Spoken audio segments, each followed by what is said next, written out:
Today, we're going to talk about broker roadblocks when you're trying to learn information about a business that's for sale. I'm David C. Barnett, and you're tuned in to Small Business and Deal Making, the podcast, YouTube channel, and blog where I talk about buying, selling, financing, and managing small and medium sized businesses while controlling risk. So, if you're looking to take control of your future through buying a business one day, or if you already own a business and you're looking to grow or exit, you've come to the right place.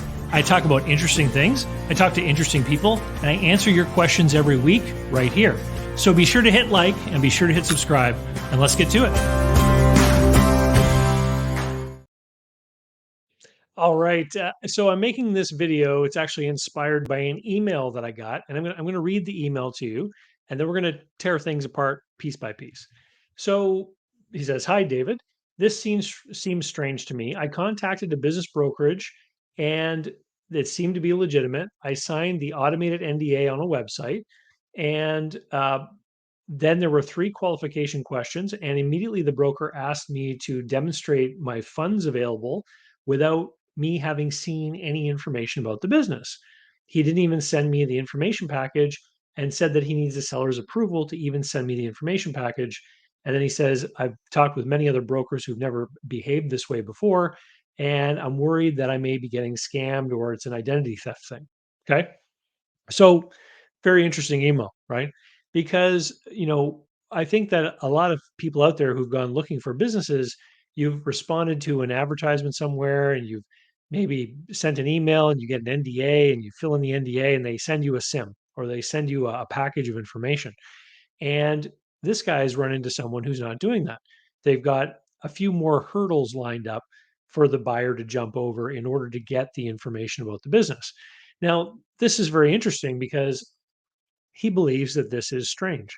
And let me tell you how I was trained how to be a business broker back in the day. So this is, rolling back time to, before 2009, back in the 2008 area.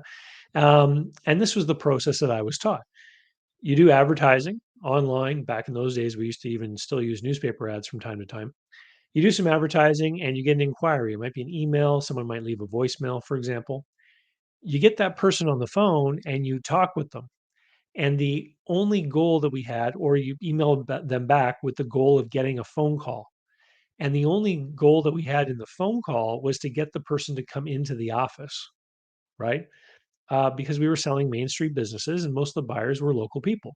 So I would want them to get into the office and then I would give them the NDA and have them fill it in and fill in other information that was attached to the NDA. So we had an NDA and it had a questionnaire of information.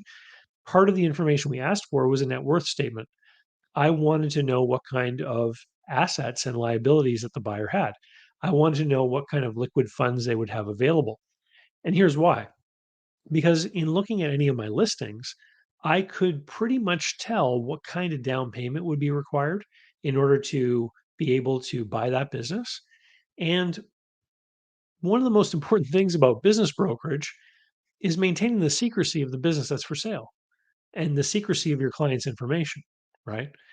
And so, what is actually an abnormal kind of behavior is what has evolved today with a lot of people who literally send private information to strangers on the internet. But let me get back to my story. So, so the buyer would fill in this non-disclosure agreement, and then I would give them a snapshot. Now, a snapshot was a one-page summary of information.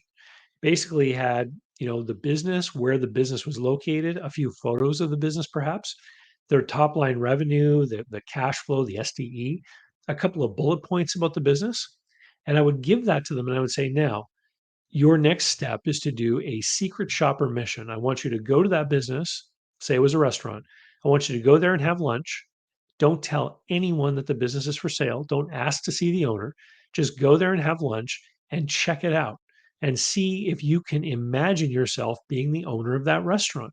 See what it would be like to work there, see what it would be like to serve those clients, to manage those employees, etc. Now, at the end of your secret shopper mission, if you can imagine yourself being the owner of that business, give me a call and I will arrange a meeting with the seller. So then we would have a face-to-face meeting between the buyer and the seller. In that meeting, the buyer could ask whatever they wanted about the inception, the creation, the history of the business, how it operates, the seller's motivation to sell, their ideas for how the business could be improved, you know, all that kind of stuff.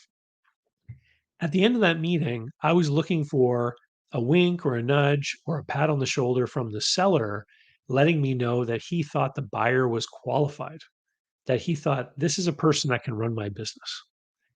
And that was when I knew that I had permission to share the business profile package, or the SIM as it's sometimes referred to. And so then the seller would leave and I would be left with the buyer, and we would sit down and I would go through the package with him, and I would make sure he understood all the information in there. And then I would pull out a blank offer to purchase. And I would say, this is how we make an offer. And furthermore, I would fill it out in a ridiculous way. So what I would do is I would say, let's say you were going to make an offer for half the asking price, right? Not that I expected him to make an offer for half the asking price, but I wanted to go through the process of actually filling in the offer to purchase, right? And then I let him take it with him. Now, he would then go away having already created some sort of idea in his head of what the business would be like and what it would be like to own the business, what it would be like to manage the business. Okay. Then he had the information in the SIM to be able to sit down and look at the numbers. And if the buyer was interested in the business, what they would then do is call me up and they would say, yeah, you know what, I think I would like to make an offer. And the offer wouldn't be the one I suggested at half price. Obviously, it would be some other number, and we would get the ball rolling. And that was the process. Now, why is the process laid out in this fashion? Number one, control of information.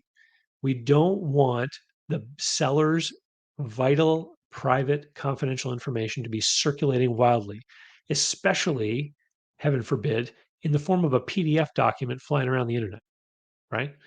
I would give it to them on paper. And I know times have changed, okay? But it just makes it scarier. So we only wanted to give it to people who were, number one, qualified, number two, the seller believed could operate the business, and number three, that reiterated an interest in being the person that would buy the business, right? That was the process.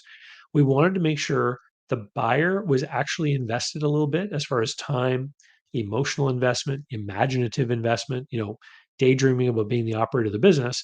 And I wanted to make sure that the seller was also a little bit invested in the process, having spent the time with the buyer, and actually was willing to give the buyer, sort of a stamp of approval from a first glance. Yeah, I think this person can do it. And I knew from the NDA and the net worth statement that the person could actually make an offer with some amount of down payment that would make sense to me with respect to the financing I knew that might be available for that business. Okay. So, what doesn't work now with a lot of these brokers just firing off SIMs across the internet?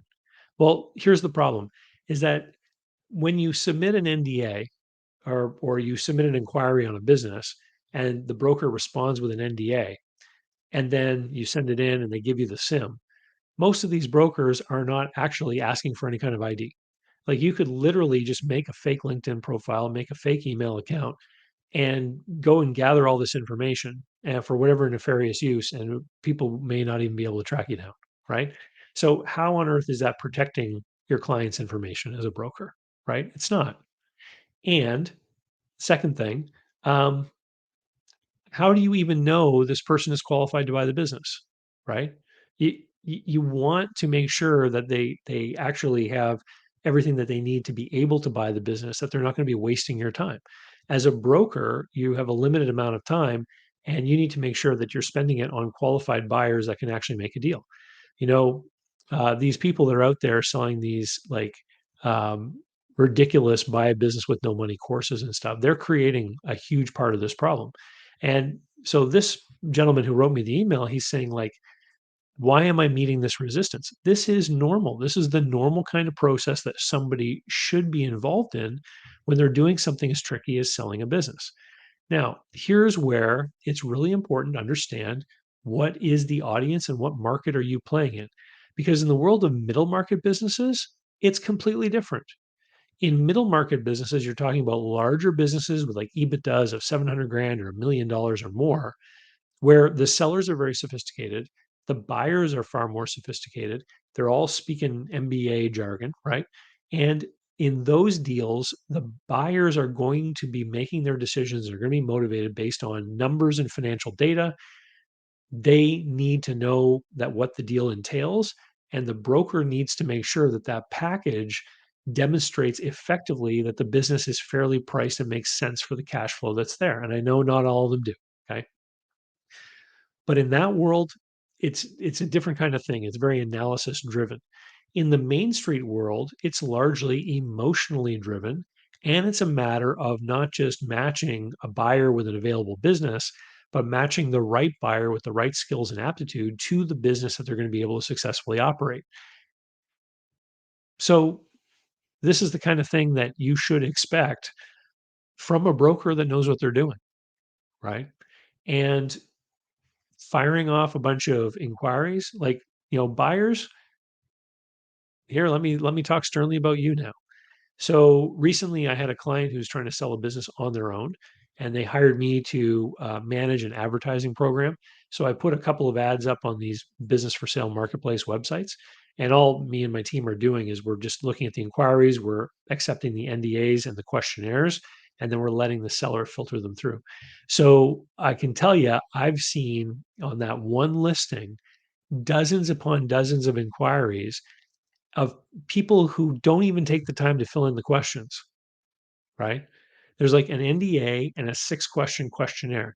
The questions are strategic to help that seller sort out whether or not you are the kind of person he wants to talk to or not. And when he looks at the answers to those questions, if you haven't bothered to fill them out, he's just going to delete it. He's not going to respond to it. He's not going to accept his half of the NDA. You're not going to find out what the business is or where it is or et cetera, right? And so it has to do with this rushing mentality. A lot of the buyers, I think, that are doing this are responding to dozens of ads at a time on these websites. Stop it. Look for something that's actually going to be something suited to you and invest the time in going through a process. Make yourself known to the person who listed it, talk with them, ask what the process is going to be, comply with some of the requests, understanding why they're being made, right?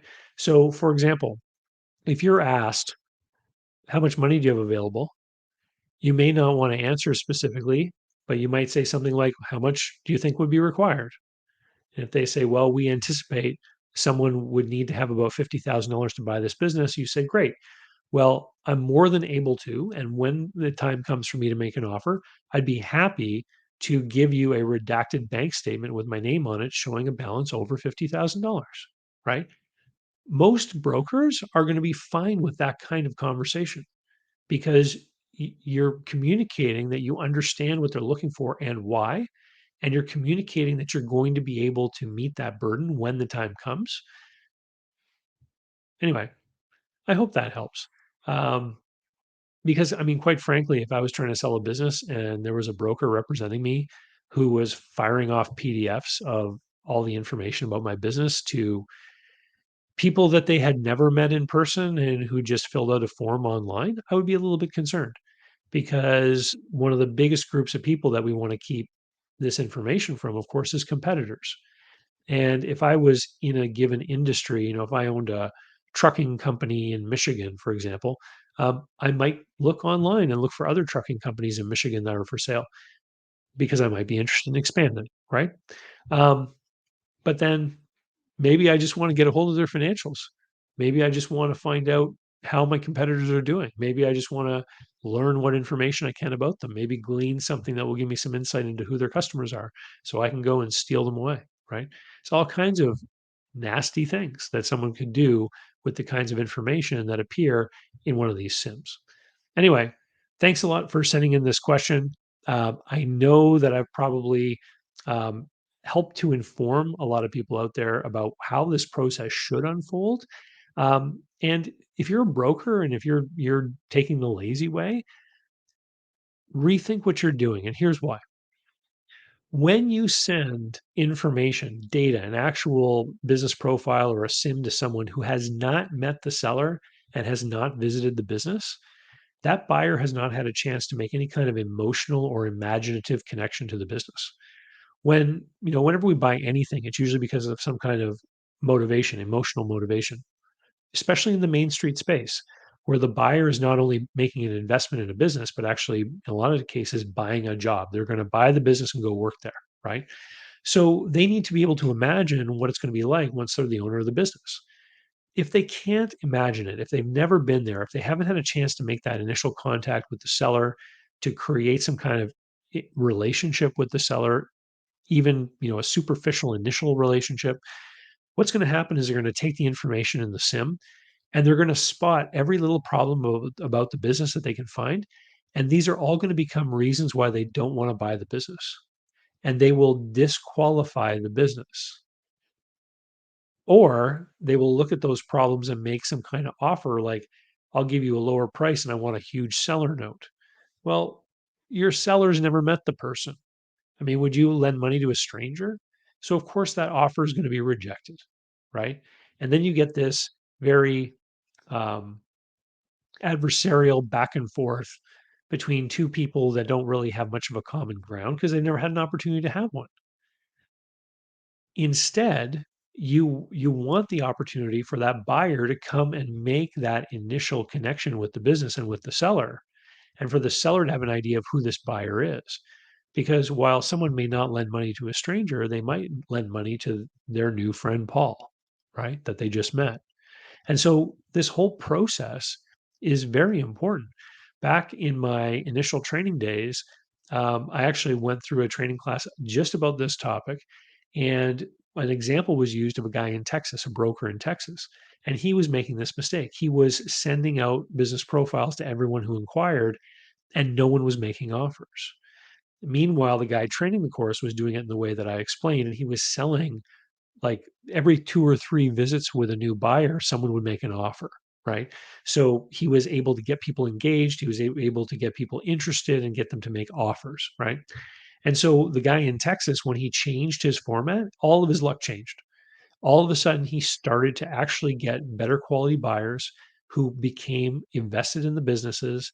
And the ones who decided they really did like it, they made offers and they were able to have some back and forth and actually make some deals go through.